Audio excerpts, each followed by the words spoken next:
Tertúlia. Meu boa tarde a todos. Hoje é dia 14 de abril de 2015. É uma terça-feira e o nosso verbete é de número 3.357. Ele tem 6 páginas, 50 logias e 10 máximos. O tema de hoje a ser debatido é o impacto gesconológico, da especialidade Impactologia. E ele foi redigido pelo neoverbetógrafo de hoje, professor Marcelo Cover. Ele é brasileiro, natural de Limeira, São Paulo, é graduado em Engenharia Civil e mestre em Construção Civil. O impacto gesconológico é a impressão surpreendente gerada pela apreciação e assimilação teática de verpões apresentadas em gestações conscienciais, capaz de desencadear somatório ou conjunção de neopensenizações, autorreflexões e reciclagens na consciência pesquisadora homem ou mulher. E aqui na pensenologia, o holopensene pessoal da neofilia, a eliminação da estagnopensenidade, a obliteração da paleopensenidade, o estilo grafo-pensênico cosmoeticamente chocante. E, na fatologia, a provocação conscienciológica didática, o abalo esclarecedor, a alta densidade comunicativa, a surpreendência sintetizada da megapensenologia, a gradação evolutiva da consim, induzindo ou restringindo a receptividade neoverponológica. O impacto involutivo da GESCOM ectópica. O desconforto gerado pela neoverpon demandando reciclagens imediatas. A cautela técnica do autor de ponta ao limitar intencionalmente o impacto verponológico na GESCOM. A impactação enquanto recurso tarístico fixador mental somático. E na parafatologia, a atuação paracerebral da comunicabilidade evolutiva, a ressonância mental somática transmissor-receptor, o nível intermissivo proporcional ao limite assimilativo de neoideias pela consciência. E aqui na argumentologia, nós destacamos a listagem, tem uma listagem muito interessante, que é a de predisposição. Então, são 20 temas abordados em GESCONs conscienciológicas capazes de desencadear relativa repercussão mental somática no pesquisador lúcido e atento, apontando possível indício ou hipótese de vivência intermissivista pretérita. E na acabativa, aqui em remissiologia, nós destacamos efeito da verpon, ideia impactante, poder da verdade, reacesso neosináptico, sinalizador evolutivo. E na frase enfática, a surpreendência cosmoética despertada pela GESCOM, com efeitos evolutivos e recicladores imediatos no pesquisador predisposto, chancela a eficácia comunicativa do processo tarístico.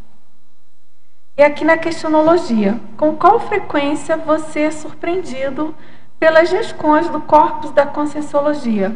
Alguma delas foi decisiva na redefinição dos próprios rumos existenciais? Quais foram as reciclagens desencadeadas?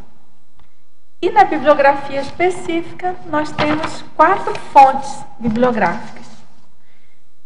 E vamos agora à mega-análise, feita pela equipe da Enciclosapiens, Ana Maria Rocha, Marilene Raganin e Socorro Frazão. Cões, Tares, Leitor, Léxico, Ressex. Escrita, Didática, Abertismo, Dicionário, Linguagem. Repercussão, Verponologia, Receptividade, Autodesassédio, Comunicologia. Surpreendência, Mental somático, Neopensenologia, Conformaticologia, Grafopensenologia. Agora, eu queria fazer uma chamada para vocês do programa Amigos da Enciclopédia. O programa Amigos para quem não sabe, é o programa que mantém financeiramente a atividade da enciclopédia em geral, todas as atividades, incluindo desde o holociclo, a holoteca, a própria manutenção, né, e operação aqui do tertuliário, em termos físicos, né? E, então, é muito importante que vocês participem, que possam, quem puder, que possa participar do programa Amigos, porque sem ele ficaria muito difícil a gente conseguir manter essa estrutura toda de transmissão, né, do tertuliário, enfim, toda essa infraestrutura que a gente precisa para colocar em dia aí a questão da enciclopédia da Conscienciologia. Então, esse programa realmente tem um papel importante, né, nessa sustentação financeira, e esses recursos desassociados são imprescindíveis para o CAEC administrar e manter essas atividades. E o programa tem perdido alguns associados porque eles não renovaram a assinatura. É normal, você tem uma assinatura, ela vence, você esquece, às vezes você até tem vontade de continuar, mas acaba deixando passar e não renova, né? Então, assim, nós reforçamos nosso convite às pessoas que ainda não são associadas e aquelas cujas assinaturas venceram nos últimos meses, para fazerem a adesão. Agradecemos, programa Amigos da Enciclopédia, Fernando Barbaresco. E também, pessoal, queria fazer uma chamada, aí é mais para o pessoal local e também para os visitantes, se quiserem. A Enciclosapiens tem uma dinâmica agora. É uma parceria Enciclosapiens e Colégio Invisível da Para-Reurbanologia. Então, a nossa dinâmica está aberta. Quem quiser participar, ela acontece às quartas-feiras, das 7 às 19 às 21 horas. Então, acontece lá no acoplamentário, e a gente tem como tema, é claro, a questão da Reurbex, da enciclopédia, enfim, tudo relacionado a esse assunto. Então, quem quiser participar, fica aí o convite, só precisa fazer inscrição na secretaria do CAEC. Certo? Agora, professor Marcelo, a gente já tem várias perguntas aqui. E antes de entrar nas perguntas, eu queria que você contasse para a gente da sua motivação para escrever esse verbete, que é um tema muito forte, né? A gente espera que ele cause também impacto gesconológico aí em vários teletertulianos, enfim, internautas em geral, né? E leitores, claro. Como ele chegou à Conscienciologia, porque é recente, né? Então, já dá uma palhinha para a gente como chegou à Conscienciologia e como tão rapidamente escreveu o verbete.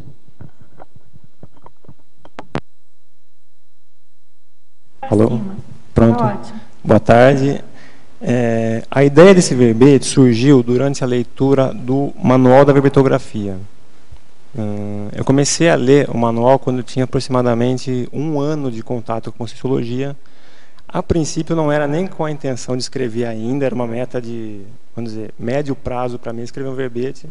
Eu queria naquele momento entender melhor algumas seções que eu ainda tinha dúvidas. E durante a leitura do manual, teve uma expressão que me chamou a atenção, que era a expressão impacto tarístico. Na época eu pensei, poxa, o modo como eu conheci a Conscienciologia foi impactante. Foi uma época que eu estava estudando teosofia, estava pesquisando coisas de teosofia. Eu tinha estudado um pouco de espiritismo, estava na teosofia, e um dia eu estava no YouTube pesquisando sobre Blavatsky, Leadbeater. Em algum momento eu fui pesquisar sobre Krishnamurti. E apareceu um vídeo do professor Valdo Vieira comentando o Krishnamurti. Até aquele momento eu não conhecia o professor Valdo Vieira, né? E vi aquela figura de barba aqui no tertuliário. Eu falei, poxa, deve ser interessante, deve ter um conteúdo interessante. Cliquei. Nesse vídeo, alguém solicitou que ele aprofundasse a questão do Krishnamurti. Ele começou com as seguintes palavras, do professor Valdo: Krishnamurti é uma droga. Essas foram as palavras dele. As primeiras palavras que eu vi do professor Valdo Vieira foram essas. E o vídeo continuou durante uns 3 minutos, e ele usou de uma cosmoética, de uma técnica, de quem sabia o que estava falando, que estava muito aprofundado na questão daquele escritor. E vamos dizer, desconstruiu a figura do Krishnamurti. Acabou o vídeo, eu falei, poxa, mas a teosofia exalta tanto esse escritor. E essa outra pessoa falou, vamos atrás, vamos ver do que se trata isso. E comecei a procurar quem era o Valdo Vieira. Aí eu vi que ele tinha começado com a projeciologia. E eu tenho projeções desde pequeno, né, aconteciam esporadicamente. Então, ali eu comecei a pesquisar a teosofia, a conscienciologia. E deixei, então, aquela expressão impacto tarístico sublinhada ali, guardada, para a hora que eu fosse decidir escrever um verbete. Bom, passou mais um tempo e eu fui ver uma tertúlia, eu não lembro quem que era, preciso checar nos meus arquivos. Mas o neoverbetógrafo, ele era de Araraquara, que é uma cidade do lado de São Carlos. E ali, para a gente que pesquisa conscienciologia, não tem nenhuma IC próxima, acaba sendo um pouco por conta, né? A questão do autodidatismo, de ler muita coisa. Mas quando eu vi que ele era de Araraquara, que morava ali, não era voluntário, não era docente, falei, poxa, acho que se ele que mora aqui do lado escreveu um verbete, então eu também vou atrás, não vou esperar tanto tempo para fazer isso. Por uma sincronia, na sequência abriu o programa Verbetografia à Distância, me matriculei, já tinha esse título que era o Impacto Tarístico, peguei ele, trabalhei um pouco melhor, achei que falar sobre tares no primeiro verbete seria um assunto muito amplo, né? Então acabei restringindo um pouco para as GESCONs, que até então eu tinha lido, tinha passado 1 ano e meio lendo bastante coisa de conscienciologia, e naquele momento defini o tema do verbete, né? E eu acho que é um tema interessante, né? Porque a questão do impacto, ela não fica só restrita ao que é escrito. O que é escrito vai impactar uma pessoa, não vai impactar outra. Você tem uma série de outros fatores que contam aí, especialmente em relação ao leitor, em relação à predisposição do leitor, em relação ao momento evolutivo que ele se encontra, em relação ao contexto que ele está vivendo naquele momento. Uma GESCOM pode cair que nem uma luva para uma pessoa e para outra ainda não. Ou de repente uma GESCOM pode não impactar uma pessoa porque ela já teve uma boa vivência daqueles temas, né, daquelas verpons que estão expostas ali. Então, nesse caso, não impacta porque ela já está um pouco acima. Então, achei que esse era um tema interessante que daria para discorrer no primeiro verbete. Sem dúvida. Eu acho bem interessante, sem dúvida. Isso que você comentou é muito importante, né? Porque, às vezes, você vê a pessoa desmotivada. Eu já vi isso inúmeras vezes. A pessoa vira, assim, super desmotivada, que ela quer escrever, mas que ela não tem nada de novo. Não tem nada de interessante, nem nada de novo para escrever. Ou então tem aquela outra mais assim, na linha do orgulho, né? Essa é de baixa autoestima, a outra mais do orgulho. Fazendo aquele comentário, para que eu vou escrever se eu não vou escrever verpom, né? E aí, se a gente pensar, parar para refletir, analisar, muito dentro do que você comentou, né? Não existe essa hipótese, né? Qualquer obra, principalmente estou falando aqui dentro do paradigma consciencial, ela vai poder fazer tares e impactar taristicamente, de modo a promover reciclagem em alguém, sempre. Porque imagina a quantidade de pessoas residentes no planeta Terra que não conhecem esse paradigma, né? Não, exatamente. Acho que até um fato eu coloquei, a faixa de impacto da GESCOM, que é exatamente isso. Sim. Qualquer GESCOM vai pegar um número de pessoas e vai surtir efeitos nas pessoas. Não em todos, obviamente, mas sempre um grupo vai ser pego por uma verpom. Você colocou isso na fatologia, não é verdade? Na segunda linha de baixo para cima da fatologia, na página a abrangência 13. Da faixa de impacto da GESCOM. Você quer comentar mais alguma coisa? Não, seria isso. Quando você se propõe a fazer uma GESCOM, a produzir uma verpom, certamente ela vai ter um público que vai ler aquilo, vai gerar alguma neopensionização, vai gerar algum efeito nesse público. Claro que não vão ser em todos. conforme eu disse, eu entendo que uma boa parte ainda não vai estar preparada para entender aquilo, para aceitar aquilo, não vai ter essa predisposição para conseguir absorver aquele material, e vai ter um tanto também que vai estar acima já daquilo, porque já vivenciou muita coisa, e aquilo não vai ter muito efeito. Como se fosse pegar um exemplo, pegar o livro Nossa Evolução. De repente, uma pessoa que está no espiritismo e lê o Nossa Evolução vai gerar um impacto enorme, vai gerar uma série de reciclagens, vai abrir a cabeça dela para várias coisas. Mas, por exemplo, para um serenão, talvez já não tenha grandes novidades ali. Mas vai ter o público-alvo que vai ser impactado fortemente pelo material. Muito bem. Agora, professor Marcelo, aqui na Estrangeirismologia, a página 12, segunda linha logo. De que forma podemos evitar a misinterpretation do leitor, limitando a apreensão do conteúdo tarístico publicado? Bom, ele tem que usar nas técnicas da boa leitura, ele tem que se manter focado, de repente praticar um aquecimento neuronal antes, técnicas de anotação, fazer análise do que está lendo, fazer suas anotações. Se for um caso, uma leitura que ele não conseguiu entender a fundo, lê novamente, faça uma segunda leitura daquilo. Faça resumos, discuta o material se ele tem alguma dúvida. Depende dele evitar a perda, a má interpretação do texto. Depende dele. Qual foi o primeiro livro que você leu? Você lembra da Conscienciologia? Projeções da Consciência. Projeções.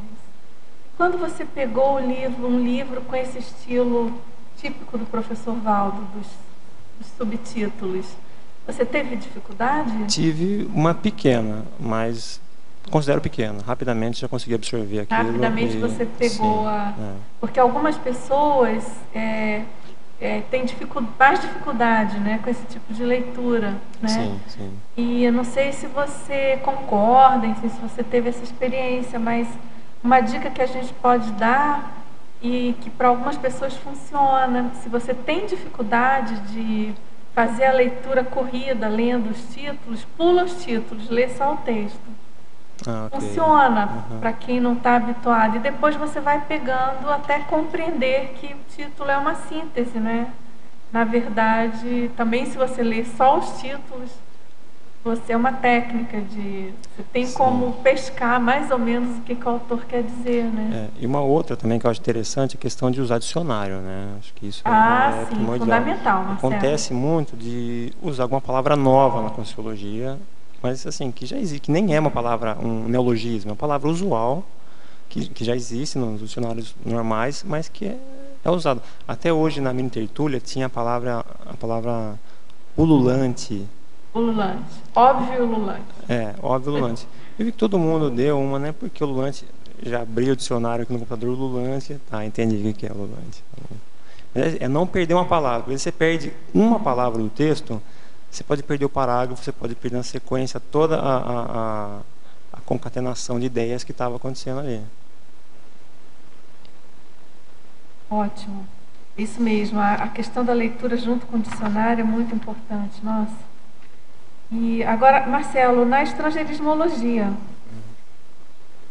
página 12, terceira linha. Como prevenir as communication faults restringindo o fluxo informativo num universo grande de leitores, no caso público-alvo, né? Bom, eu acho que entra um pouco essa questão de não perder o conteúdo, não perder a sequência do conteúdo. Da parte do leitor, acho que é isso. Ele ir a fundo com as palavras, não deixar nenhuma dúvida passar batido. E da parte do escritor, ele evita isso com a qualificação do texto, com a releitura várias vezes, ver se não ficou nenhuma lacuna, passar por revisões. Eu acho que aí tem um pouco também, tem um pouco do leitor e tem um pouco do autor na evitação das falhas de comunicação.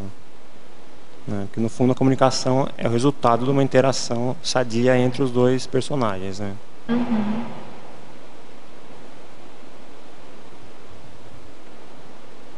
Agora a gente só tem que lembrar que essa questão da escrita, né, do texto conscienciológico, de todo modo a gente não tem que ter expectativa de grandes públicos, né? Essa coisa do best-seller, isso eu acho que é uma coisa também que atrapalha alguns autorandos. Sim. A pessoa cria muita expectativa que ela quer escrever para um público muito amplo e quer extrapolar o universo de convivência na CCCI. Tudo bem, está ótimo, a pessoa pode escrever sim, pode ser um livro mais aberto, mais amplo, né, para um público maior. Mas ainda assim, se você... Isso aí a gente tem que ter claro, né? Se você tem essa intenção de escrever sobre o paradigma consciencial, você concorda que... E já, de algum modo, já tem uma seletividade cosmoética. Sim, sim. Bom, né? Faz parte, né? É a microminoria. Não tem como fugir disso. Então, isso a gente precisa ter em mente, precisa lidar bem com isso, né? Eu acho que, assim, se a Conscienciologia trouxe tanto material, tanta bagagem cognitiva para a gente, eu acho que não é o caso de abrir mão disso e começar a tratar de um modo mais superficial. Eu acho que não, a gente tem que se aprofundar mesmo. O estudo da consciência é tão amplo, não tem por que tratar isso de forma leve. Tem que ir a fundo, tem que se especializar, tem que criar subespecialidades, né? Tem que criar vertentes novas dentro do estudo, né? E não voltar para a parte superficial. Agora, ao verbetógrafo, na Fatologia, página 13, última linha, ele pergunta: como acertar na escolha do público-alvo numa publicação que é lançada por escrito e via internet? Olha, acho que cai um pouco no que a gente falou agora, né? Se o seu público-alvo é o público conscienciológico, então você produz o seu material dentro das suas ideias, dos seus conceitos, conscienciologia, se aprofunde nisso, seja o mais inovador possível. Agora, você vai publicar na internet, se o público que vai ver não é o público-alvo, acho que não tem nem como você restringir isso. A pessoa vai ler aquilo, talvez não entenda, não faça muito efeito. Mas se ele vai escolher escrever para um público que não é o público da Conscienciologia, vai ser uma linguagem mais usual, não é essa linguagem tão técnica, tudo bem, é uma opção dele, né? Cabe dele fazer a escolha do público-alvo. Mas, em geral, as publicações são abertas. Se ele fizer se ele for escrever um livro, publicar digitalmente, e tratar a Conscienciologia de uma forma mais suave, para a CCCI, não vai fazer tanto efeito. Então, ou seja, não vai ser o público-alvo, né? Eu entendo que depende da vertente que o escritor vai arrumar, né? Porque essa questão da escolha do público-alvo é uma coisa assim, meio polêmica, né? Eu acho fundamental, quando você vai escrever alguma coisa, você ter uma noção de para quem que você quer atingir, não é verdade? Sem dúvida. Você inseriu aqui na penúltima linha, né, na última linha da sua fatologia, você inseriu aqui a expressão escolha do público-alvo. Na minha opinião, isso é muito importante, porque... vamos até pegar um exemplo. Você precisa delinear, não é? Agora a questão é o acesso a isso, não é verdade, Marcelo? Exatamente. Eu escrevi esse verbete, a primeira participação minha na Conscienciologia. Eu não vou imprimir esse verbete e levar, por exemplo, a minha família que não é da Conscienciologia. Não vai ter efeito, eles não vão compreender a sequência do verbete.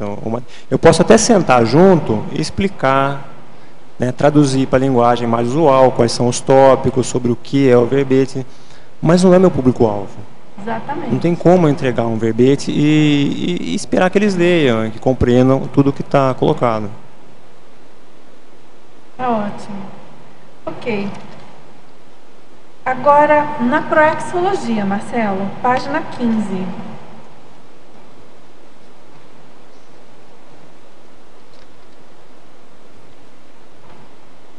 Para encontrar indicações, pistas ou traços de cláusulas autoproexológicas, como seria a prática dessa autoobservação só observando os trafores? Você poderia comentar, dar algum exemplo? Bom, vou pegar até um exemplo meu. Um dos primeiros livros que eu li da Conscienciologia foi o Manual da ProEx. Em algum momento era citado a questão de retribuição dos aportes que você recebe durante a vida e dava o exemplo da escrita.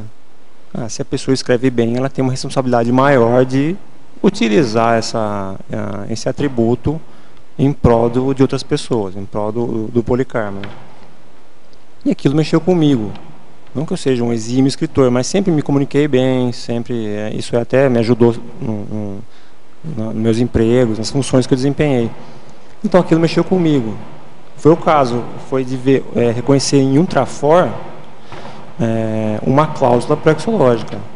Aí você trabalha em cima disso, começa a dar andamento e observa os resultados. Aí a pessoa tem que ter autocrítica e muito pro lado da autopesquisa, né? Porque, Marcelo, assim, uma coisa que eu penso que é bem importante, assim, até nessa linha do que você comentou, é que às vezes essa questão das pistas e dos traços das cláusulas proexológicas, isso vai aparecendo com a prática mesmo. Sim, sem dúvida. Não é? Uhum. Se você não coloca em prática, no caso, tem uma maneira muito simples se você mora num local onde você pode voluntariar. Aí não tem dúvida que é uma maneira muito inteligente de você verificar qual é a sua linha mais próxima da sua proexis. No caso disso não ser possível, que muitas pessoas têm até vontade, mas não têm essa facilidade, né? Não moram em nenhum local onde tenha alguma instituição conscienciocêntrica. É o nosso caso, né? Exatamente. Embora já tenha o voluntariado, em algumas ICs já tenha o voluntariado à distância, né? Mas aí eu acho que essa questão da escrita, por exemplo, pode ajudar muito, não é verdade, Marcelo? Não, poderia ter acontecido. Esse é o primeiro processo de escrita que eu estou desenvolvendo. E simplesmente eu chegar aqui, apresentar, falar, olha, não gostei de todo o processo, não achei que era uma coisa, não me encontrei e não vou mais escrever, vou partir para outra linha. Não foi o caso, que foi e está sendo uma experiência muito gratificante. Mas poderia acontecer. A pessoa, quando ela vai atrás da ProEx dela, ela é tentativa e erro, é autopesquisa, é observação.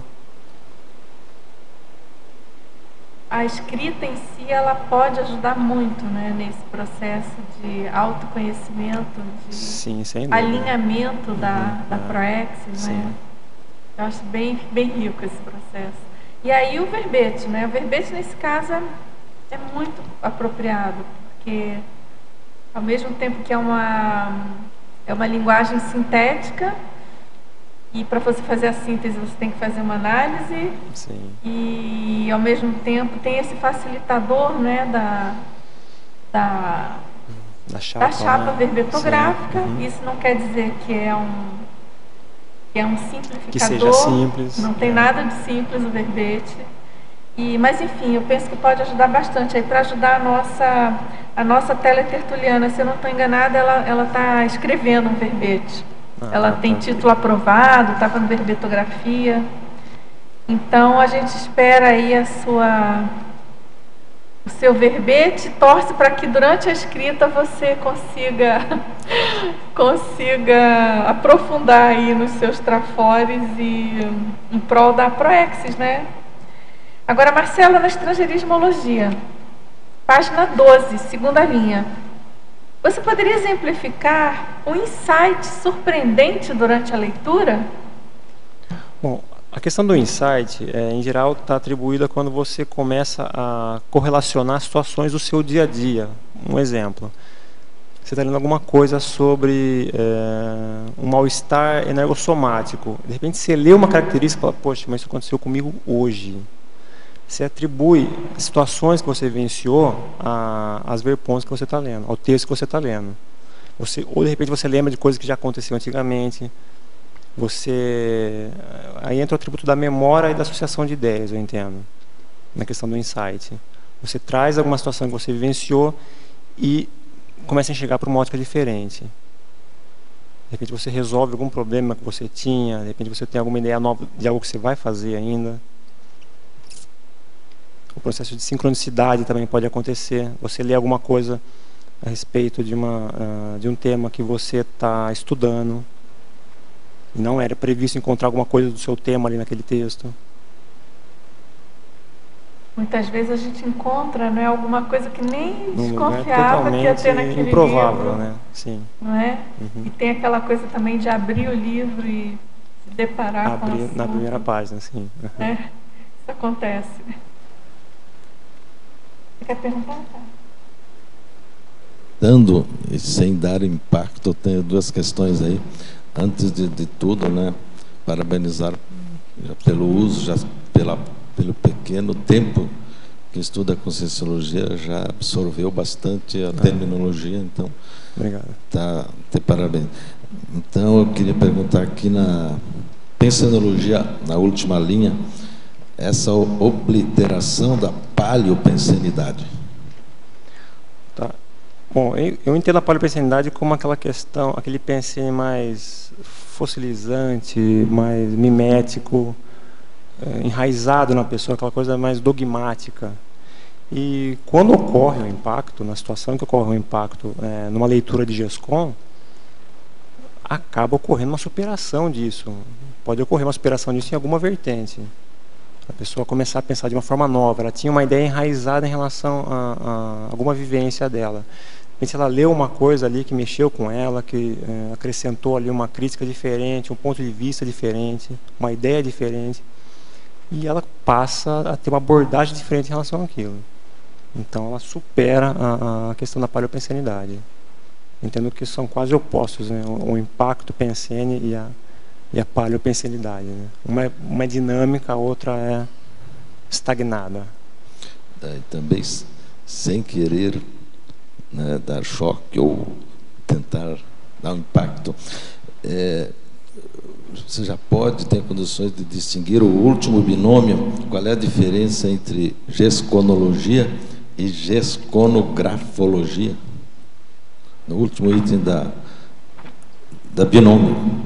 Binômio de eu entendo 14. Que a gesconologia é o estudo das GESCONs, assim, do conjunto das GESCONs, da forma que elas são produzidas. Já a gesconografologia já entra mais na escrita, né? É um processo mais de produção literária. Então, o teu verbete mais é a questão da leitura de GESCONs, né, do que produção, porque de repente eu acho que entra nos dois. Nos dois. Tem uma parte que cabe ao leitor e uma parte que cabe ao autor. Sim, mas no teu caso é mais de leitura, porque só tem verbete por enquanto, né, na área da Conscienciologia. Sim, pode ser. Tá bom. E a última, então, eu queria que você ampliasse a questão do paradoxo. Primeiro paradoxo, de o bem-estar evolutivo poder proceder do mal-estar fugaz, da assimilação, da gestão, GESCOM. Bom, eu entendo assim, pode ocorrer a situação em que o leitor, ao ter um primeiro contato com uma verdade, com um texto, isso mexa com ele, mexa de repente com a autocrítica dele, destaque um traço, um trafar dele, destaque aí algum defeito que ele tem. E num primeiro momento ele de repente pode travar, fala, poxa, né, causa aquele mal-estar, aquela coisa, preciso mudar. Realmente vai dar trabalho, eu preciso mudar. Isso num primeiro momento. Mas dependendo do fôlego dele, o ideal é que ele leve isso adiante, aprofunde a autopesquisa, inicie uma mudança, a retratação desse traço, que defeitos todos nós temos, né? Acho que descobrir um defeito é sempre um lado bom da história. Pode ser ruim no começo, no primeiro instante, mas se você tiver vontade, se você aplicar esses atributos, você consegue superar qualquer, ou pelo menos caminhar na superação de qualquer trafar seu, né? Isso envolve um investimento aí e um fôlego, né? Ok, obrigado. Agora, esse paradoxo tem a ver com aquela questão que o professor Valdo sempre coloca, né, da tare ser antipática, não é verdade? Sim, é bem sim. dentro disso aqui que você colocou, sim. Marcelo. E antipática no sentido de que de cara ela sempre mal-estar, sim, né? antipática. Exige aí reciclagem, reposicionamento. Né? Agora aqui na pensinologia, na página 12, sexta linha, você poderia esclarecer a nulificação da glicopensenidade? Eu entendo a glicopensenidade como aquela pensenidade de glicose mesmo. Melosa. Aquela coisa doce, aquela coisa melosa, indo para o lado ali do romancismo, enfim, uma linguagem mais psicossomática. Edulcorada, é isso mesmo. Sim, uma coisa um pouquinho mais passiva. E o impacto pode vir e deixar isso aí, levar isso aí à bancarrota, né? Acabar com essa glicopensenidade, né? Acho que a impactoterapia, uma das intenções dela é acabar com essa mesmice, sair do passivo, da pensenidade passiva para a pensenidade ativa. Então, por isso que eu coloquei como a obliteração, né? A passagem, a nulificação, né? O anulamento da glicopensenidade. É outra característica bem séria da TARES, né? TARES. É você esclarecer, você colocar a verdade, claro, dosada, né? Como você mesmo já colocou, sim, a importância dessa dosagem, né? Em algum momento do verbete tem bem claramente isso. Sim. Eu entendo a glicopensenidade como uma característica muito forte da consolação, né? Exatamente, com certeza. Agora, Marcelo, aqui na fatologia, mas página 12, terceira linha. Gostaria que que relacionasse a frase enfática que está na terceira linha da fatologia ao tema do verbete. Eu coloquei a questão da frase enfática e da megapensinologia porque eu entendo que são dois recursos impactantes usados em GESCONS. Né? Se você pegar, por exemplo, o Homo sapiens reurbanizado, o Homo sapiens pacíficos, frequentemente você vai encontrar ali frases enfáticas que estão resumindo o conteúdo até aquele momento. E a frase enfática em si, além do conteúdo, que já é uma síntese do que está sendo exposto, a forma da frase enfática também é impactante. Ela é maior, ela é centralizada, ela tem um formato já diferenciado para chamar a atenção. Então eu entendo que a frase enfática se encaixa muito bem na questão do impacto esconológico. E a megapensinologia também. Né? Porque também é outro recurso usado em obras. Você tem uma colocação, uma neo-verpom, e no final você tem um megapensene, que está sintetizando aquele conteúdo que foi colocado na verpom. Isso é muito visto nas obras da Conscienciologia. Marcelo, você comentou anteriormente, você tem facilidade, você gosta de escrever megapensenes? Sim. Interessante, que isso já é um perfil assim de autor, né? Coisa da síntese, do impacto. Eu encaro como um desafio, né, de conseguir sintetizar uma informação em 3 palavras. Eu acho bem interessante. É impressionante como que arredonda, né? 3 palavras, como que isso promove toda uma síntese ideativa tão forte, né? Fica um conteúdo muito denso. Fica muita informação para 3 palavras. E como a própria frase na megapensenologia, os impactos fazem pensar.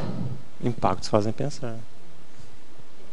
Refletir e considerar. Esse megapensene é seu, então? Sim, esse aqui é. Para quem não sabe, pessoal, nossos teletertulianos, principalmente, a seção megapensenologia da enciclopédia, ela permite que o verbetógrafo insira megapensenes dele próprio ou insira megapensenes do professor Valdo Vieira, do livro Manual de Megapensenes Trivocabulários. No caso de ser do professor Valdo, a gente insere atrás a bibliografia, né, constando a página onde consta aquele megapensene. E no caso de ser de autoria do verbetógrafo, é claro, não tem essa citação.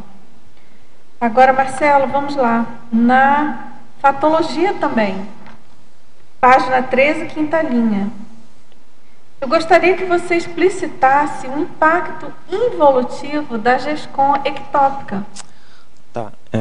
Esse fato, eu me baseei num escritor alemão, eu não sei qual a pronúncia, Goethe, que escreveu uma obra na Europa que foi a origem foram atribuídos vários suicídios a essa obra, né? Causou uma onda de suicídios na Europa. Então, acho que assim, esse é um exemplo meio gritante, né? Meio destacado de como uma GESCOM também pode impactar do lado negativo, né? A ponto de levar uma consinha autodessoma, acho que realmente foi um impacto muito grande. Então, o meu exemplo principal foi esse. Mas numa escala menor, isso pode acontecer com milhares de outras GESCOMs que vão mais na linha do drama, na linha mais negativista, e isso impacta nas pessoas. Uma pessoa que já tem tendência a ser negativista e está reciclando esse traço, de repente lê uma obra e esse traço, esse trafar, em vez de ser superado, ele começa a ser reforçado de repente.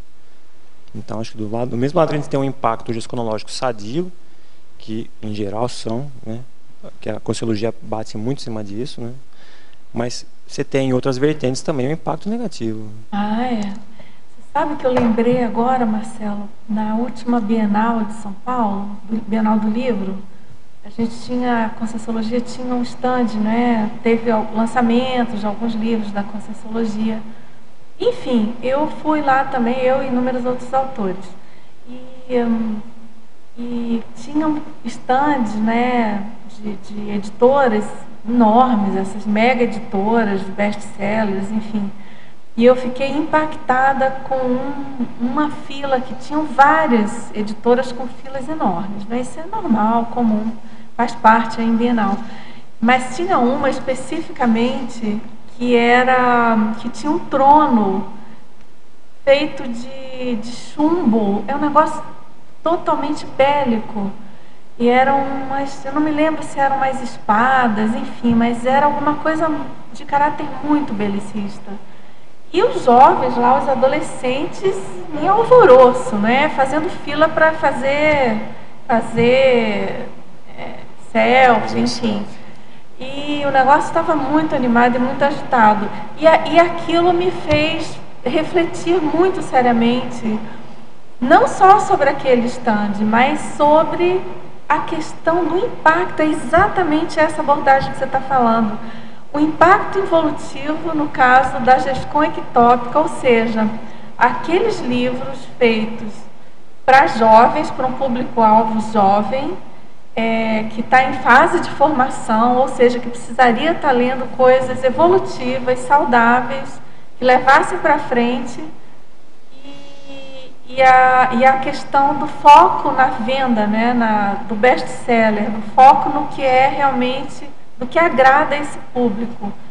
E a questão da ectópica, né, da GESCOM ectópica, porque é totalmente focado em coisas bélicas ou bobas, né? Aí entra na questão do da questão da glicopensenidade, né? Vou até entrar no outro exemplo. Eu não sei se ainda tem essa revista, era uma revista mensal que existia, que era sobre armas de fogo. A revista que tinha na banca, mensal. É verdade. Não sei se o nome era Magnum, alguma coisa assim. Mas era uma revista mensal sobre armas de fogo. Não, difícil ser mais bélico do que uma revista sobre armas de fogo. Acho que se enquadra perfeitamente na questão da GESCOM ectópica. Ninguém que está lendo aquilo ali vai ter algum insight interessante, evolutivo, né? Agora, na parafatologia, Marcelo, página 13, segunda linha. O que você pode falar a respeito da ressonância mental somática, transmissor, receptor? Eu entendo que no caso do ciclo da escrita-leitura, a linguagem predominante, no caso da Conscienciologia, é a linguagem mental somática. É a linguagem paracérebro-paracérebro. Que o que permeia as obras da Conscienciologia, na minha opinião, é a lógica. Isso permeia todo o material produzido na Conscienciologia. Quando a gente fala de lógica, a gente está falando de mental soma, né? O psicossoma, em geral, não entende muito essa linguagem. É uma linguagem predominantemente de paracérebro.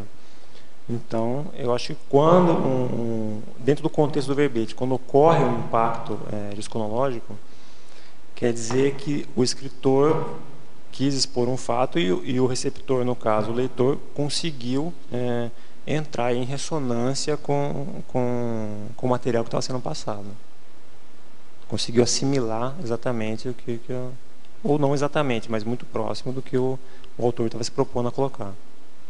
Houve essa ressonância, né? Sim, Sem dúvida. no caso, sim. No caso de ocorrer um impacto é porque alguma ressonância houve, não passou batido. Uhum. Houve eficácia na passagem da informação. E é muito interessante a gente ver as diferenças, né, de uma obra com o leitor. Ou pode causar isso, quando dá um impacto, e não causar nada, até o contrário, né? Às vezes, nem você deu o exemplo, não vou dar o meu verbete para uma pessoa que não conhece a Conscienciologia, que não vai entender. E a mesma coisa acontece com os livros em geral, com os artigos, enfim, qualquer coisa da Conscienciologia. A gente teve um exemplo muito interessante num curso da CIPEC, que é uma IC lá de Jundiaí. Existia lá um participante do curso que era o primeiro curso que ele estava indo de Conscienciologia. Era um curso de sinalética energética parapsíquica. E ele era evangélico e com 30 e tantos anos, com 35 anos, cansou, começou a procurar outras coisas, seguiu um pouco aquela linha espiritismo, teosofia, Conscienciologia. Chegou na Conscienciologia e depois daquele curso, ele participou ativamente do curso, questionando, participando, perguntando muita coisa. E ele colocou no Facebook no dia seguinte: foi o melhor dia da minha vida. Ele colocou desse modo, que esse curso foi o melhor dia da minha vida. Muito esclarecedor, incrível em conversar com esse pessoal. Então, assim, o impacto daquilo para ele foi muito forte, do curso. De 2 dias de curso. Mudou a vida dele. Mudou a vida dele. E a palavra dele, mudou a vida dele. Os cursos de Conscienciologia, os primeiros são realmente inesquecíveis, né? Sim. São muito impactantes em geral. Agora, professor Marcelo, na maniologia, você poderia aprofundar a evitação da mania autocorruptiva de ler rapidamente, sem compreender adequadamente? Tá, esse eu coloquei por minha causa. Logo que eu descobri a Conscienciologia, que eu vi o tamanho dos livros, e lá na biblioteca da universidade que eu trabalho, existem os tratados lá. Eu vi que era muito coisa. Os tratados do professor Paulo? Sim. Eu trabalho na Universidade Federal de São Carlos. Lá tem o Projeciologia 700, Homo sapiens urbanizados e pacíficos. Sabe que você podia... seria interessante, já que eles têm abertura para receber os tratados, porque nem toda biblioteca tem, né? Seria interessante atualizar, na verdade? Sim. Fazer a doação dos outros. Eu vou sugerir para a equipe que cuida disso. Okay. Você vai embora quando? Quinta-feira. Quinta, tá. Seria bom atualizar, né? Já que eles têm essa disponibilidade, né? Não, então, quando eu vi o tamanho dos livros, eu fiquei, sabe, aquela animação inicial de conhecer a Conscienciologia, falei, não, eu preciso ler muito, preciso ler rápido, porque eu quero começar a escrever a respeito. Eu lembro que eu pegava os 700 experimentos, eu lia numa noite, em 2 horas de leitura, 30 experimentos, 40 experimentos. E não adianta, eu não estava assimilando adequadamente aquele material. Você acabou de conhecer a Conscienciologia, você está perdendo palavra. Mas eu estava com aquele foco, ler, escrever alguma coisinha, ler. Então, depois, lógico, superei e comecei a ler de novo o livro. Os livros que eu li rapidamente, eu voltei a ler. Mas assim, o leitor tem que estar ciente da situação, que não é quantidade, né? Ele tem que se aprofundar no que ele está lendo.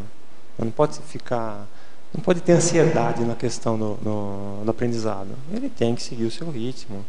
Não pode ficar perdendo palavra, perdendo conceito, senão você está perdendo o material que você está lendo. Então, aí o impacto foi positivo e não negativo quando viu aquelas obras grandes. Justamente você coloca aqui no impacto, na argumentologia, como é impacto gesconológico superficial, né? E depois o profundo. Sim, sim. Também seria outra forma de manifestar o impacto positivo ou negativo que traz geralmente as obras. Porque há muita gente que, vendo a obra, se apavora. Eu entendo assim, o que diferencia principalmente a questão do impacto superficial do profundo é o continuismo, é a reciclagem intraconsciencial. Eu acho que quando chega nisso, quer dizer que aquilo realmente surtiu um efeito na pessoa. Eu acho que no superficial, a pessoa se surpreende com uma leitura, ela gera um estresse, faz ela pensar, mas isso acaba se perdendo no superficial, não acaba indo tão a fundo. No profundo, eu entendo que sim, que aquilo causa um alvoroço na pessoa e ela leva aquilo a cabo e realmente se recicla em relação a alguma coisa. Bem, Marcelo, então, essa questão da leitura dos tratados, você então leu inteiro já os 700? Como é que foi isso? Na época, como eu emprestando na biblioteca, eu li praticamente inteiro os 700. Já o Projeciologia eu comprei, e logo depois do Projeções da Consciência, mas esse eu li com mais calma, li inteiro, sem ficar pulando palavras, né? Li do jeito correto. Depois eu acabei comprando 700 também, e inclusive estou lendo ele. Voltei a ler os 700. Eu particularmente considero uma experiência interessante ler os tratados, não precisa ser rápido, claro, mas corrido, ler o tratado inteiro. Sim. Claro que o tratado você precisa e deve consultar e não tem condição de você não consultar no dia a dia, né? Fazendo pesquisa e tudo. Mas a leitura corrida é muito bacana, é muito interessante você entender aquele holopensene inteiro, né? Integral da obra, né? Muito bacana. Hoje em dia, por exemplo, a gente pega o DAC para ler à noite, de repente em 3 horas a gente lê 2 verbetes. Porque lê, para, conversa, lê, volta, lembra alguma coisa, exemplifica, aplica aquilo nas vivências. Então vai devagar, vai digerindo a informação, né? Vai assimilando mais a fundo. Bem diferente do começo, que eu lia mais ansiedade. E o DAC, eu não sei o que você pensa, mas o DAC, na minha opinião, é um caso bem típico de um ajuste muito interessante de confort, né? Porque o conteúdo do DAC é muito denso. Sim. Tem conteúdo muito diferente, muito profundo. Eu até admito que e a forma ele joga com um palavreado é mais coloquial às vezes, né? Mais leve, ele né? Consegue colocar às vezes uma coisa extremamente técnica, né? Mas de forma coloquial. Mas ainda o DAC eu considero que tem alguns pontos que a gente ainda lê, entende superficialmente, mas só a vivência daquilo que vai trazer a assimilação do que está colocado ali, né? Aliás, a maioria das coisas da Conscienciologia, na verdade, sim. A gente lê a primeira vez, acha que entendeu, né, a superfície, verniz, assim. E aí depois se passa um tempo, você lê e fala, agora aqui. Dentro da teática, que a teoria é 1%, às vezes você lê e fica ali no 0,1, 0,2. Exatamente. As gradações das compreensões, né, da leitura. Agora, na Fatologia, Marcelo, página 13. Gostaria que você discorresse sobre acerca da impactação enquanto recurso tarístico, fixador mental somático. Eu entendo que o autor ele pode usar a questão do impacto como uma ferramenta de esclarecimento. Ele pode partir para um uso, por exemplo, de uma conformática, de uma forma um pouco mais impactante, assim, com mais frases enfáticas, por exemplo, com alguns megapensenes chave dentro do contexto. ele pode usar até do conteúdo, fazer alguns jogos ali para deixar aquilo assim um pouco mais forte. Por exemplo, ele pode partir para uma fatologia um pouco mais forte, uma exemplologia. Eu acho que esses fatos que são um pouquinho mais marcantes no texto, eles chamam mais a atenção do leitor, eles podem funcionar ao modo de fixador mental somático. Até a gente estava conversando sobre um exemplo. Vamos supor que o autor vai discorrer sobre radiotismo, né? Aquela questão da pessoa que ouve muita música de forma patológica, né? De forma exagerada. Ele vai falar sobre isso, ele pode de repente dar um exemplo sobre a dona de casa que escuta músicas românticas todo dia, no fim da tarde, e lembra do período de infância, chora, se emociona. Tá? Isso é um exemplo um pouquinho mais sutil. Ou ele dá um exemplo um pouco mais forte. A banda de heavy metal que o fã subiu no palco e matou 2 membros da banda, que eram os fundadores da banda. Ele choca um pouco mais com um exemplo mais forte e destaca a importância do assunto. Isso é real, isso aconteceu. Né? Teve uma banda de heavy metal que um fã subiu no palco e assassinou os membros da banda. Depois se matou. Então, com esse destaque, com alguns exemplos, alguns recursos de texto mais fortes, eu acho que ele consegue prender mais a atenção de forma homeostática do autor, mas destacando alguns pontos importantes da tese que ele quer fazer. Certo. Eu acho que é um recurso que o autorado pode usar, né, tanto no conteúdo quanto na forma que ele coloca. Uhum. Tá certo. Isso mesmo. Agora, na efeitologia, Marcelo, página 13. Gostaria que você elucidasse o efeito enxurrilho de datares surpreendente frutificando em neoideias.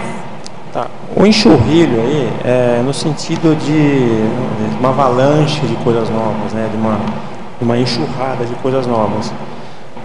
No caso da Datares, pelo menos eu vejo que acontece muito comigo. Você lê uma frase e daquela frase você acaba tendo outras ideias, você acaba fazendo muitas associações de ideias. Seja com vivências ou com ideias novas, você acaba tirando novos construtos de um construto. Né? Essa capacidade multiplicativa da tarefa esclarecimento, né? Para quem está atento ao que está lendo. Essa questão do próprio impacto em si, promovendo, como você coloca aqui, frutificando em neoideias, né? Que às vezes, que aliás é uma técnica bem própria aqui do verbete, por exemplo, né? Não só do verbete, mas essa questão das sínteses, né? Sim, a hora sim, que sim. O autor às vezes escreve uma síntese, ele pensou numa coisa.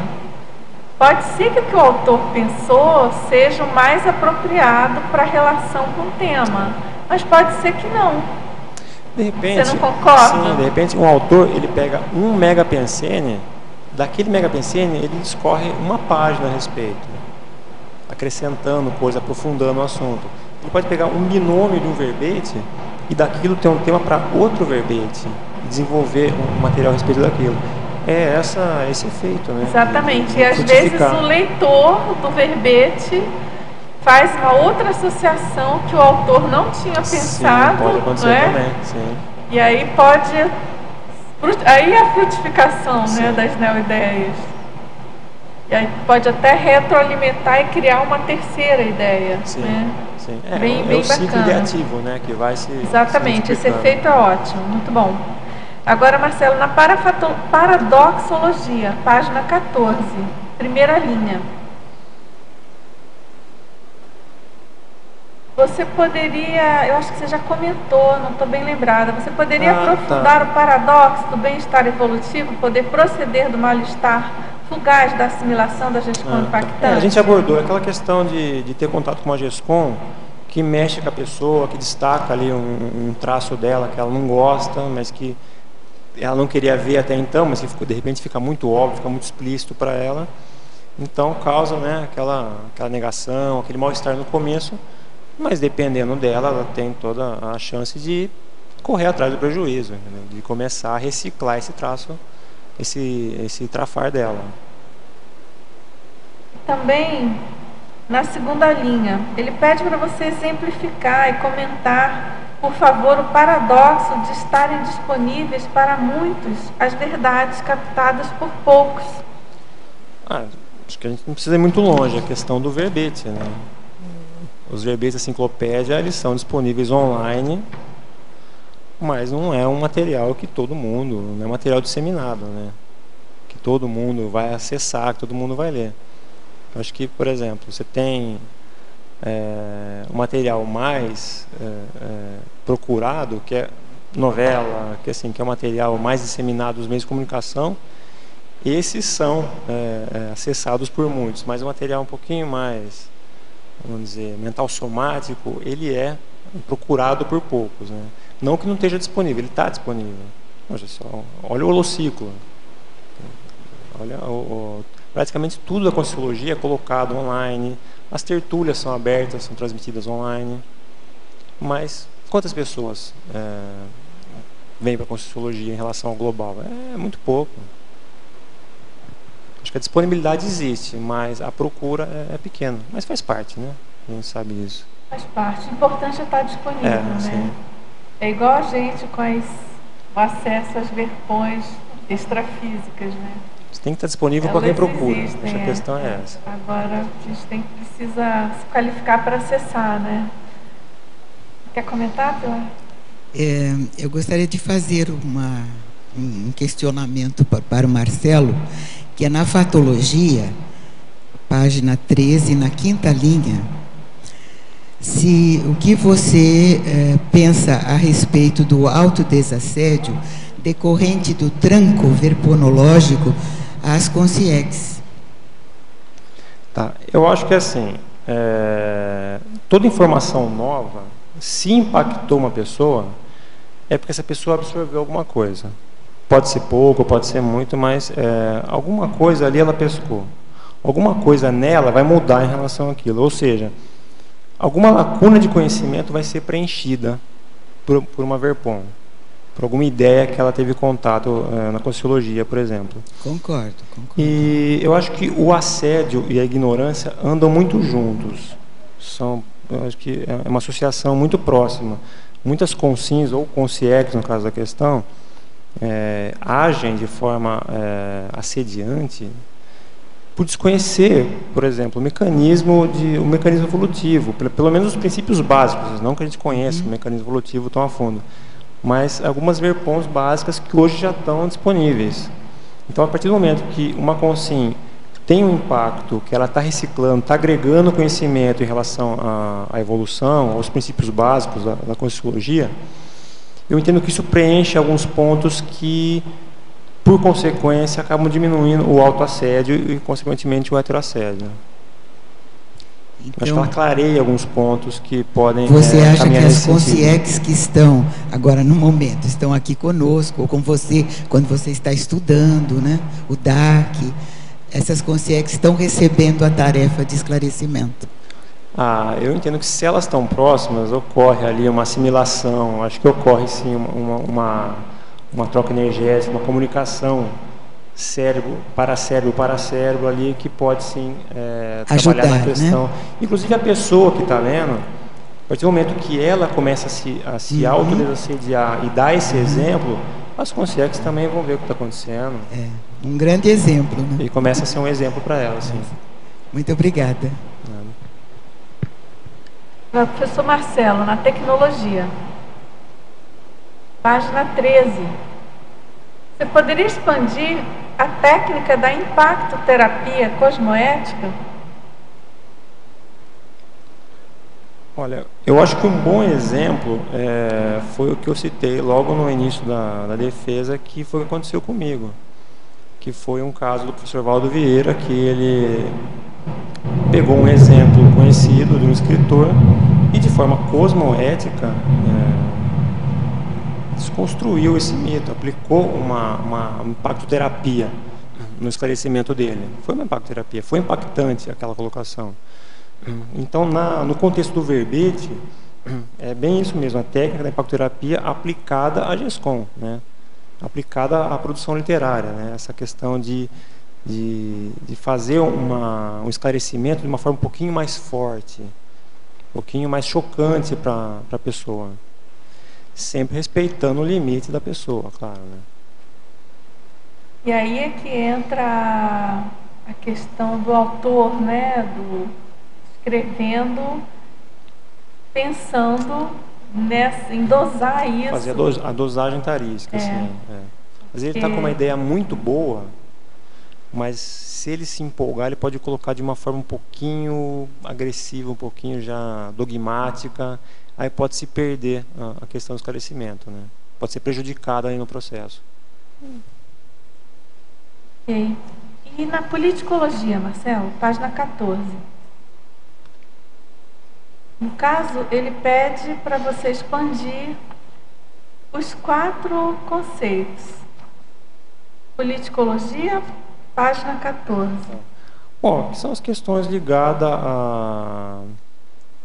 à escrita de GESCOM, as questões ligadas à cognição, aos atributos da cognição, ao discernimento, a questão de produção, de estudo das GESCOMs, a questão das VERPONs. Essa política que existe, que eu entendo que na Conscienciologia são políticas predominantes, porque ela estimula a produção literária, né? A produção tarística para todo mundo que participa, né? Inclusive, o fato da enciclopédia ser aberta é uma das maiores provas desses quatro cracias que eu estou citando aqui, né? Essa abertura de participação externa na enciclopédia já é uma vivência teática dessas políticas. Agora, é interessante que esse teletertuliano, ele é de Taguatinga, Distrito Federal. Puxa, como seria bom, né, que essas políticas, que essas cracias estivessem presentes na região dele, né? No Distrito Federal. Tudo de bom, né? Questão do... Como? Bom, Pilar? Na cabeça desse teletertuliano. Ah, sim, com certeza. Quer dizer, já vai fazer alguma diferença lá, né? Conhecimento, discernimento, GESCOM e VERPON. Uma só já valia, né? Já estaria de Começando bom tamanho. por uma já estava bom. Agora vê a sua responsabilidade em teletertuliano. Está fazendo essa pergunta, está acessando essas ideias e o seu entorno aí geopolítico, não é verdade? Isso também é alguma coisa séria, né? Ao mesmo tempo que a gente precisa entender que nem sempre as pessoas ao nosso redor podem acessar as ideias da Conscienciologia, podem no sentido de estarem aptas, né? Terem interesse nesse sentido. Poder todo mundo pode, né?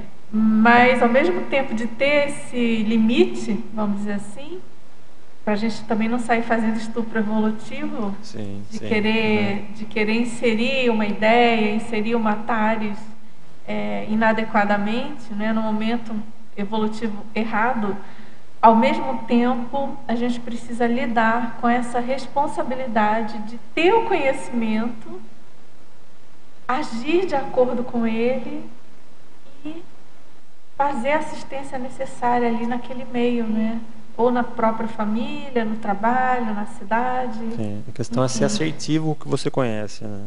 Saber até onde você pode aplicar, até onde você pode conversar, até onde a sua ajuda vai ser energética, vai ser com autoexemplo. E saber quem também não dá para ajudar, né? Infelizmente, às vezes está inacessível, se coloca em posição inacessível, né? Também, às vezes, tem que se conformar com isso.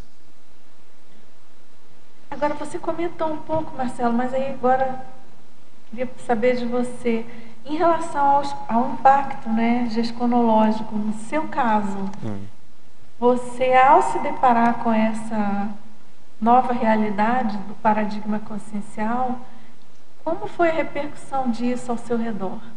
Você comentou com as pessoas? Como é que ficou isso? Eu acho que, bom, pelo menos aconteceu comigo. No primeiro momento, quando você tem contato com as ideias, que você vê toda a questão intelectual, lógica por trás disso, a sua vontade é sair disseminando isso para todo mundo. É um primeiro impulso que você tem. Aí, com o tempo, ou até rapidamente você já vê que não é bem por aí. Que assim, uma coisa que é muito óbvia para você, que faz todo o sentido do mundo, para a pessoa do seu lado pode não fazer o menor sentido. Então, acho que para quem está começando, tem que tomar cuidado com essa questão. Aí, com o tempo, você acaba tendo um pouco mais traquejo e entendendo que você tem uma série de conhecimentos que aquela pessoa não tem. Nem por isso você está acima ou abaixo dela. Simplesmente você vai ter que usar isso em prol dela também. Né? Saber até onde você consegue conversar, até onde você consegue ajudar. Agora, Marcelo, na definologia, o Eucárdio já abordou esse assunto, mas vamos lá. Aqui ela pergunta especificamente sobre a definologia. Na página 12, você poderia esclarecer se a consim que recebe o impacto gesconológico é aquela que escreve ou aquela que lê? Olha, o impacto gesconológico, eu acho que ele caminha nos dois sentidos. Eu acho que quem lê pode sim se impactar, mas durante uma produção do material, o próprio autor também pode se impactar pelo que está escrevendo. Mas o verbete caminha um pouco mais no sentido de falar sobre o recorte do impacto, que é quando o leitor recebe o impacto. Porque aqui está bem preciso, né, Marcelo? A impressão surpreendente gerada pela apreciação e a assimilação teática de verpões apresentadas em gescões conscienciais. Ou seja, vai nesse sentido, de você acessar, né? Sim. No decorrer do verbete eu falo algumas coisas sobre escrita, a questão da técnica do impacto como recurso de fixação, mas a linha do verbete é do leitor, inclusive porque o embasamento técnico disso aqui, o exemplo que eu tive do meu impacto foi como um receptor, né, não como um autor. Mas você tem razão, é claro que tem o contrário também. Não, acontece, você começa a escrever uma coisa e a hora que você termina, você lê e fala, nossa, que ótimo que eu escrevi. Pois é, e claro, se foi inspirado... Fui eu mesmo, né? Se foi uma pangrafia, se foi inspirado, aí o impacto pode ser maior, realmente. Mas aqui é bem preciso. Mas o recorte do verbete é o impacto do leitor. Agora, na neossinapsologia, página 13, segunda linha. Você poderia exemplificar as retrosinapses predispondo o abertismo consciencial necessário para a dinamização de neossinapses? Eu entendo que no contexto da conscienciologia, o curso intermissivo é o fator principal que predispõe as consciências a compreender o material da conscienciologia. Então, eu acho que o impacto, na verdade, ele passa a ser até um reacesso às ideias que você já viu anteriormente. É aí que ele encontra uma ressonância para você ler uma coisa e falar, poxa, é surpreendente isso. Mas você já tinha uma abertura para reconhecer esse material. Não é uma coisa nova. Tá, existe a questão dos ADCONs, né, que são unidades extras de lucidez. Mas acho que não é o caso daqui. A questão é que você, durante uma leitura, durante um impacto, você começa a recuperar unidades de lucidez. Né, recuperar o que a conscienciologia coloca como cons. Então, acho que curso intermissivo e impacto gesconológico estão muito interligados. E aqui também a gente pode pensar na questão da importância do conhecimento, da acumulação do conhecimento, né? Que seriam as retrosinapses, claro, curso intermissivo, mas também de outras vidas, também né? Tem a questão da todo o seu memória. cabedal cognitivo. Sim. E isso vai estar ajudando você, potencializando a aquisição de neossinapses, não é verdade? Sim, pode acontecer de repente você lê uma verpon de alguma vivência que você já teve anteriormente e aquilo repercutir de forma mais intensa em você. E quanto mais conhecimento se tem, mais capacidade você tem de novas aquisições, não é isso? Sim. Aquilo que você comentou ainda há pouco, da dificuldade de aprofundamento, né? Sim. Numa primeira leitura. Sim, exatamente. Porque a gente está vendo aquilo, está muito fora. Isso é até um exemplo, né? Quando você parte de uma segunda leitura de um texto, É. você assimila mais a fundo. Isso. Eu acho que na questão do impacto, quando você lê uma coisa e se impacta, é porque não é a primeira vez que você está vendo aquilo. Talvez você já tenha visto pelo menos aquela ideia antes. Você considera que é um reconhecimento, é isso? Sim. De alguma coisa que você Sim. já viu antes? Eu acho que sim, eu acho que isso que é o que diferencia uma pessoa que lê alguma coisa de Conscienciologia e simplesmente não Entende vê o menor nada. sentido naquilo, porque realmente não teve contato com nada naquela área até então. Isso.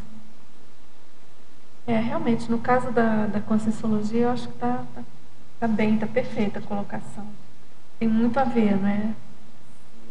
É difícil a pessoa que não tem curso intermissivo, que nunca viu nada disso antes, Se compreender algumas abordagens, né? Eu acredito que sim. É mais difícil. Não é impossível, mas é mais difícil. Eu só quero salientar assim a surpreendência que é hoje em dia dentro da Conscienciologia mesmo, que mesmo tendo muito tempo, a gente diz muito tempo assim, quem tem 10, 20 anos já conhece a Conscienciologia, sempre se surpreende com alguma ideia nova, com algum aspecto novo que surge. É difícil ficar com a cabeça assim, agora eu já sei. Você sabe até aquele ponto, mas surge uma outra coisa que você vai associar, ou escrever, ou ler, que causa uma surpreendência, causa um impacto. Agora, o que é surpreendente, que agora eu vou falar pessoalmente, observando na enciclopédia, nessas apresentações dos verbetógrafos, é que independe de idade, tempo, como essas cabeças estão absorvendo a Conscienciologia com mais rapidez. Sejam crianças, né, ou sejam adultos, mas em menos tempo eles conseguem absorver essas ideias que para nós, ou para mim, levou muito tempo, né? E ainda tem coisas novas. Pois é, Pilar, mas isso que você está falando me leva a pensar e a questionar, né? Bom, a refletir sobre a paratecnologia dos cursos intermissivos, né? Justamente, o quanto foi o que assunto, isso já vem sendo ajustado e turbinado. Se a gente imaginar como são os cursos hoje, que não são os nossos, a gente imagina que as próximas gerações sempre vão estar vindo mais predispostas. Vão nascer sabendo. Não, vamos pegar o caso do Nicolas, o caso do verbetógrafo de domingo.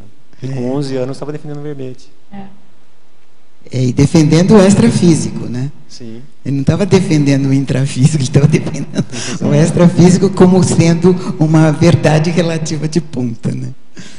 Porque aí tem aquelas ocorrências, né? Por exemplo, o próprio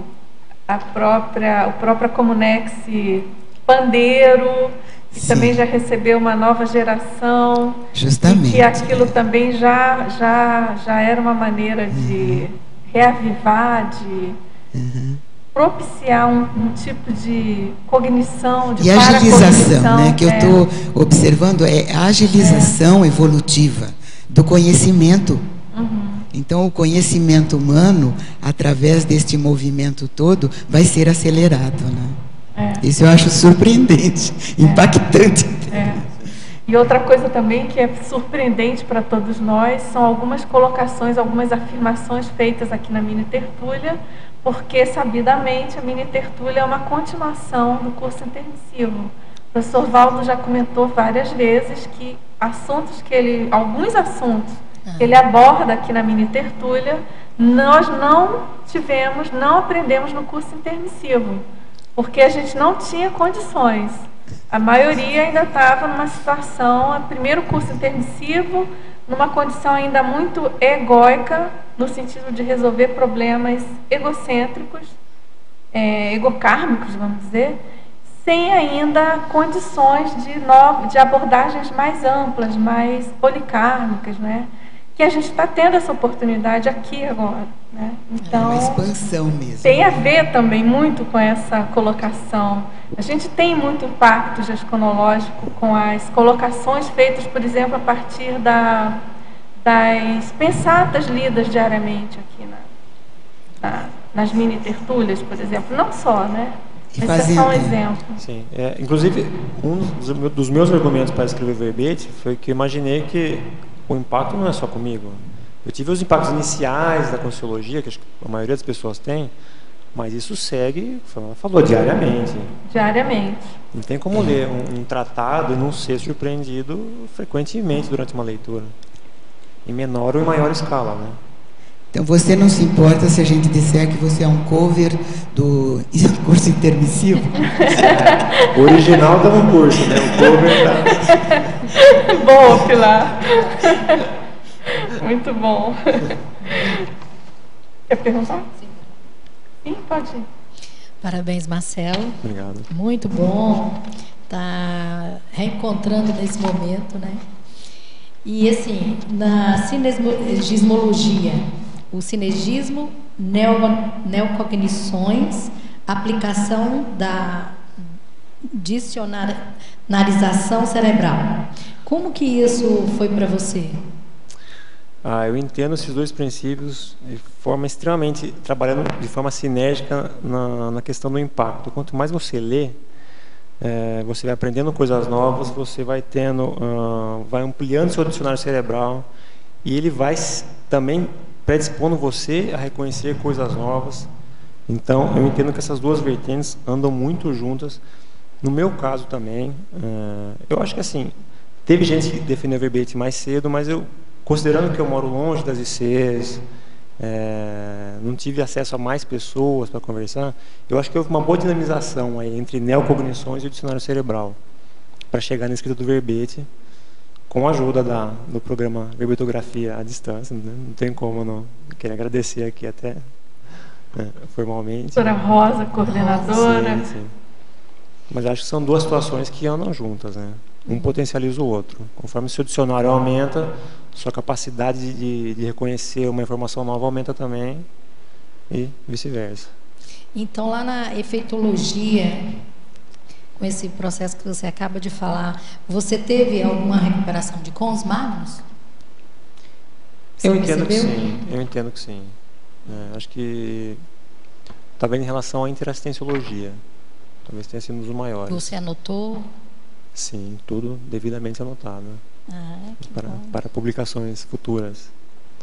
Aquela questão da Conscienciologia, de você parar de olhar só para você e começar a entender o cosmos como uma continuação sua, né? E na parafatologia, também na página 13, a ressonância mental somática, transmissor e receptor. Dê um exemplo aí, por favor. Essa situação eu entendo que ocorra quando o leitor assimila a informação do autor. Porque o autor coloca ali toda a sua pensanidade. O autor coloca o melhor de si quando ele está escrevendo, naquele momento. Ele refina a sua mental soma, trabalha a questão, coloca seus neoverpons. Se o leitor conseguiu acessar essa informação, conseguiu trazer para dentro dele, para o mental soma dele, eu entendo que nesse momento ocorra aí uma ressonância forte entre a pensanidade do autor e do leitor.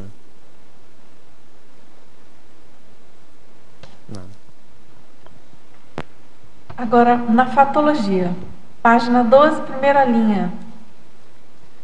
Você poderia explicar a provocação conscienciológica didática? Seria aquela fruto da cosmoética destrutiva? Sim, seria. Dá para dizer que sim. Eu coloco provocação como aquele texto que instiga a pessoa a pesquisar, a se auto-pesquisar, que coloca ali um autoquestionamento para ela, entendeu? Aquela provocação no sentido de estimular, né? De desafiar a pessoa, de incitar nela alguma ideia nova, algum princípio novo. Eu acho que é a provocação didática, que a Conscienciologia coloca sempre, né? É uma provocação com fins cosmoéticos, porque ela é didática, né? Ela quer passar alguma coisa, quer esclarecer algum ponto. Mas é uma provocação. Acho que dentro da impactoterapia, sim, ela se encaixa. Agora, você poderia exemplificar as verpões, as neoverpões, as megaverpões, Está lá na Fatologia, página 12. Bom, as verpons é aquela questão das verdades serem relativas ao momento, as verdades relativas de ponta serem relativas, partindo do princípio que não existe uma verdade absoluta. As neoverpons são as verdades relativas de pontas novas, né, que vão surgindo nas pesquisas da Conscienciologia. E megaverpons, bom, eu até recomendo a leitura do verbete Megaverpon, que é do professor Valdo, que eu acho muito interessante. Ele coloca duas megaverpons nesse verbete. A primeira é a seguinte: o conjunto das consciências é maior do que uma consciência, é mais importante do que uma consciência.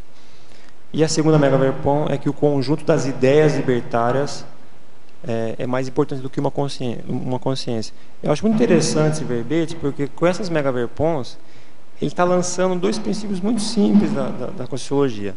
O polikarma, que é a questão de todas as consciências serem mais importantes do que uma consciência. Então ele lança a importância de você entender que é muito mais válido trabalhar em prol de todos do que ficar focado no seu umbigo. E a segunda é a questão da Tares. O conjunto do conhecimento é mais importante do que uma consciência. Então você entende por que é válido você entrar na tarefa de esclarecimento, produzir esclarecimento. Eu acho que essas duas megaverpons, pessoalmente, é um dos verbetes que eu mais gosto da enciclopédia, o megaverpon. Elas lançam as bases da Conscienciologia, que é a questão do polikarma e da Tares. São as verpons máximas, né? As verpons máximas. Agora, na Fatologia, Marcelo, terceira linha, página 13, de baixo para cima, você poderia falar da cautela técnica do autor de ponta ao limitar intencionalmente o impacto verponológico na GESCOM? Esse fato, para colocar esse fato, eu me baseei em uma entrevista que o professor Valdo Vieira deu para o jornal da Invex, que ele em algum ponto dizia que ele não poderia colocar tudo ainda, o material dele, que não estariam preparados, as pessoas não estariam preparadas para algumas coisas. Isso me chamou a atenção, porque realmente eu acredito que ele tenha muita coisa, e o tempo vai passando e tenha mais coisas ainda, que ele não coloca intencionalmente pelo fato de saber que não vai haver uma assimilação adequada, ou que não estão preparados para assimilar aquilo, ou que pode ter um efeito patológico prejudicial. Não sei, lógico, nunca vai saber exatamente do que se trata, mas de repente alguma retrocognição, algum personagem que tenha sido na história, se isso viesse a público, poderia trazer uma série de problemas, pessoas virem procurar, fanatismo, não sei. Mas foi nesse sentido, o autor ter um conhecimento, mas ele dosar isso de acordo com o fôlego do público-alvo que ele está trabalhando. E aí a gente pode extrapolar isso que você está falando para a questão da própria teoria dos serenões, né? Ao longo da evolução, a gente vai aprendendo a dosar as realidades, a nossa realidade, as realidades alheias, enfim, o que a gente sabe, até ficar apto a vivenciar a condição do serenão, que aí é total não, mas a questão do serenismo no planeta exige um preparo, né? Essa omissão, né? O escondimento da nossa realidade em primeiro lugar. Então faz sentido, né? Como se fosse um treino, né? Faz parte da evolução. Você omitir e dosar aquilo que você sabe. Realmente é um bom exemplo. A questão do serenismo, o fato de ele não se deixar reconhecer, de ele omitir a identidade, também. Seria o ápice, talvez, disso, né? Sim. Agora, é interessante que a gente tem ao longo dos, talvez, últimos meses, eu não tenho a data precisa, mas desde que a Consciex tem uma Consciex livre, que é incógnito, vocês já devem ter ouvido o professor falar, ele comenta isso bastante nas mini-tertúlias, né? E ele teve uma visita, um contato mais demorado com essa Consciex, e dos recados dele para o professor Valdo foi que ele falasse, que ele escancarasse conosco, que ele abrisse o verbo e soltasse mais algumas coisas para a gente. Isso é ótimo, né? É um bom sinal, né? Significa, é impactante, mas significa que de algum modo, alguma maturidade a gente conquistou, né? Para poder, para o incógnito falar isso, não é verdade? Pelo menos isso, né? Já que a gente não consegue acessar por nós mesmos, né? Mas a gente tem esse mérito, vamos dizer assim, de ter essa deixa de uma CL. Eu acho o máximo isso, vocês não acham? Para mim é impactante isso, Marcelo. Não sei para você. Só que daí agora eu precisaria tirar esse fato então, né? Qual fato? De restringir da cautela técnica do autor. Então, no caso, o Valdo Vieira não vai mais ter a cautela e vai escancarar. Nunca se sabe, né? Nunca se sabe. Eu acho que em alguns assuntos... não sei, vamos... É impactante positivo. Princípio da descrença. Sim. É um impactante positivo, né? Claro. Agora, efeitologia, acho que você já falou isso, você poderia ampliar a incomensurabilidade dos efeitos homeostáticos, interassistenciais e evolutivos das neoverpões conscienciológicas? Tá. Vamos pegar um exemplo, TENEPS. A pessoa, o conscienciólogo, começa a pesquisar, define, vai fazer TENEPS, inicia o processo. Qual o efeito da TENEPS? Qual o alcance que a TENEPS a pessoa vai ter durante 30, 40 anos de tenepsismo? Não dá nem para ela saber. Isso aí seria uma coisa que ela viria a saber futuramente, talvez saber futuramente.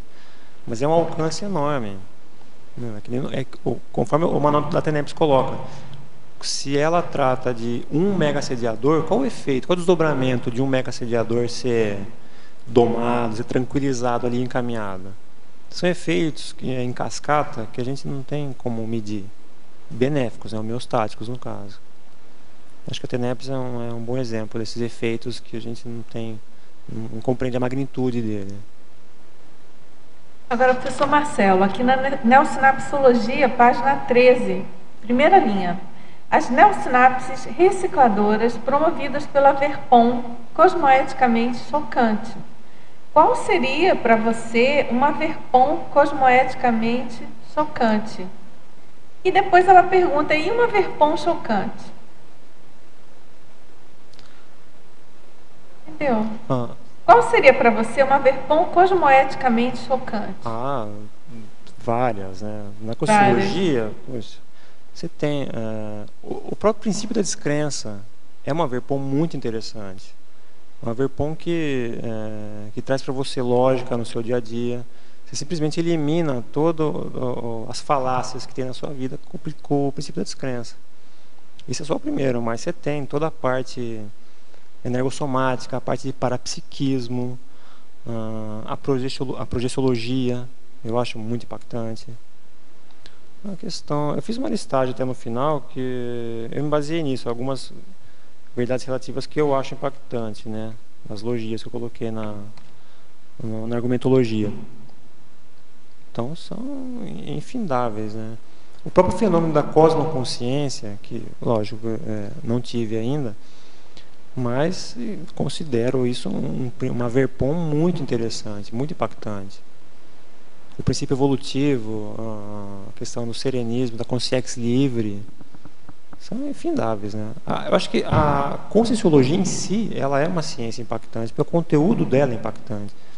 O conteúdo dela é de ponta, é novo, está sendo trazido agora, né, para o planeta. Agora, Marcelo, eu acho que ela perguntou, e uma Verpom chocante? Ela está instigando você de diferenciar o que é uma Verpom cosmoeticamente chocante e uma Verpom não cosmoeticamente chocante. Mas eu penso que as Verpões, para um permissivista, nunca são não cosmoéticas, né? Bom, são sempre cosmoéticas. Eu tentei trabalhar com as GESCOMs da conscienciologia, né? O recorte dele assim, eu citei o exemplo da GESCOM ectópica, mas o verbete era mais focado nas Verpons da conscienciologia, né? Porque esse próprio conceito de Verpom, sinceramente, gente, eu não sei para vocês, mas Eu particularmente nunca ouvi nada de Verpon, mesmo as mais brilhantes descobertas da ciência contemporânea. Não tem nada para mim impactante como são as Verpons da Conscienciologia. Para mim não tem. Fica lá, mas é uma distância muito grande. Não sei para você, Marcelo. Sim, a vivência de uma projeção lúcida com alto grau de lucidez. O que é mais impactante? O que existe na ciência mais impactante do que isso? Não tem. Não tem. Você compreende os fenômenos da ciência. Mas quando você tem uma projeção, você entra num outro campo seu, numa outra linha de conhecimento muito maior, muito mais ampla, muito mais forte e real. Então, realmente, acho que não tem como comparar. As colocações da Conscienciologia estão à frente das ciências em geral, né? E assim, o que eu vejo que é mais impactante ainda na Conscienciologia é como que conseguiu fazer uma abordagem tão ampla e tão diferenciada de qualquer outra linha do conhecimento, né? Que às vezes a retrocognição até já tem uma abordagem sobre a retrocognição, mas com essa ampliação, né, incluindo cosmoética, incluindo vários outros assuntos, né? Isso eu acho realmente a Verpon impactante, né? Ao nível da abordagem da Conscienciologia. A questão da polimatia, né? Na Conscienciologia é realmente incrível, né? E eu queria, não sei se você já falou, na página 13, na penúltima linha, no final, a abrangência da faixa de impacto da GESCOM. Essa colocação é a seguinte: a gente parte do princípio que toda GESCOM, toda Verpon, ela vai impactar um grupo. Não vai impactar todo mundo. Vai ter uma parcela que não vai ter afinidade com aquela informação, vai ler, não vai ter se surpreender, não vai ter repercussão com aquilo. E tem uma outra faixa que já está acima daquilo, que já teve muita vivência, já sabe na prática do que trata aquilo. Então aquela Verpon já não é mais impactante para ela. Mas um certo grupo vai sim ser impactado. Uns mais, uns menos. Mas ela tem uma faixa, então ela cobre um certo grupo de pessoas. E ali na pensenologia, na página anterior, você colocou glicopensenes. O que são glicopensenes? O glicopensene é de glicose, aquela linguagem mais doce, sabe? Mais suave, mais açucarada, mais fácil, né? Mais psicossomática. Para os diabéticos, né? Para os diabéticos. Para dar uma balanceada aí. Agora, Marcelo, na binomiologia, página 14, terceira linha. Você poderia ampliar o binômio curso intermissivo, predisposição receptiva verponológica? Tá. E aí ela continua.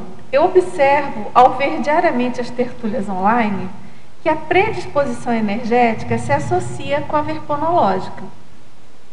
Cria-se o que você chama, na fatologia, o foco do receptor fomentando a absorção mental somática. Esse foco é valioso, me trouxe autoconfiança intelectual, meu maior gargalo. Você poderia falar um pouco sobre esse foco? Tá. Bom, na primeira questão, que é sobre o curso intermissivo, o binômio intermissivo, predisposição, foi o que a gente conversou agora há pouco sobre essa ideia de que quem fez o curso intermissivo, quem tem curso intermissivo no currículo, está mais predisposto a reconhecer na Conscienciologia as verdades que ela coloca, né? Tem mais facilidade para assimilar essas questões da Conscienciologia. Mesmo porque a proposta é que a Conscienciologia seja uma continuação do curso intermissivo, né? Tanto uma continuação como um preparo já para o próximo, né? Agora, essa questão que ela colocou do foco, eu concordo totalmente. Eu acho que quando o leitor ou o teletertuliano ele está de forma mais focada, porque a sua pensenologia, o seu pensene está focado, está onde está o seu foco, andam juntos isso, a sua energia está no seu foco. Se ela está assistindo às tertúlias de forma mais concentrada, não tenho a menor dúvida que ela vai começar a ter um rapport maior com quem está se apresentando, ou com a leitura que ela está fazendo, né? E isso potencializa os efeitos do esclarecimento, sem dúvida.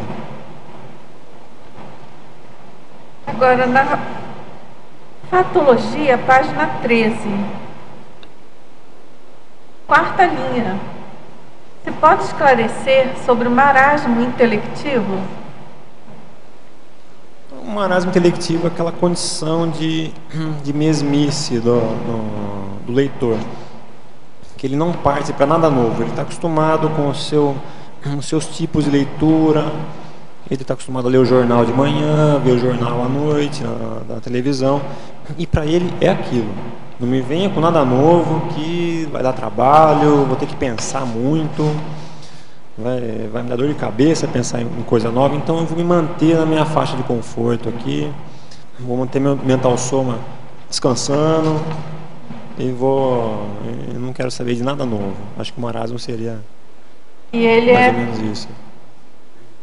No marasmo você não vai ter o impacto, né? Você não se abre para nenhum tipo de impacto. Você não se abre para o impacto. Você tem aversão ao impacto. Você tem, na verdade, tem um componente aí de neofobia, né? Agora, na página 15, Marcelo, naquela lista de predisposições, você poderia comentar, se possível, exemplificando os itens 2, autoabnegaciologia e duplologia? Eu acho interessante essas questões da conscienciologia, da autoabnegação, que entra aí a questão do polikarma, né? Você conseguir passar o bem-estar do próximo na frente do seu. Eu acho que também tem a ver com o fato da Megaverpon, que a gente estava comentando. Eu entendo essa como uma ciência muito interessante, uma especialidade da conscienciologia interessante, da autoabnegação. E é um desafio, né? Sem dúvida, a questão de ser uma consciência que pratica a autoabnegação a favor dos outros é um desafio constante e é um caminho evolutivo que está muito relacionado com a questão da assistenciologia, né? Agora o outro é a duplologia. Sim, o próprio conceito de dupla evolutiva é muito impactante, bacana, né? É muito interessante dentro da conscienciologia. Parou, sabe, de acabar de desconstruir aquele mito do marido e mulher, aquela coisa mais religiosa, romântica. O vestido de noiva, né? Grinalo. Agora não, a duplologia são duas pessoas que se amam e que estão seguindo juntas, que estão se ajudando e focando para produzir coisas maiores. Aquele princípio de que 1 mais 1 não é 2, é mais que 2, né? Da duplologia é esse. Então essas duas eu acho muito interessantes, sim. Sem dúvida. Aproveitando o ensejo aí da duplologia, eu queria perguntar para a sua dupla se ela já tem verbete, tem programação de verbete ou vai no vácuo depois? Vai sim. Eu comecei a escrever o meu foi no Verbetografia do ano passado, em agosto, né? E ela começou a estudar conscienciologia esse ano. Mas deixa comigo que não vai ser mais rápido do que ela pensa.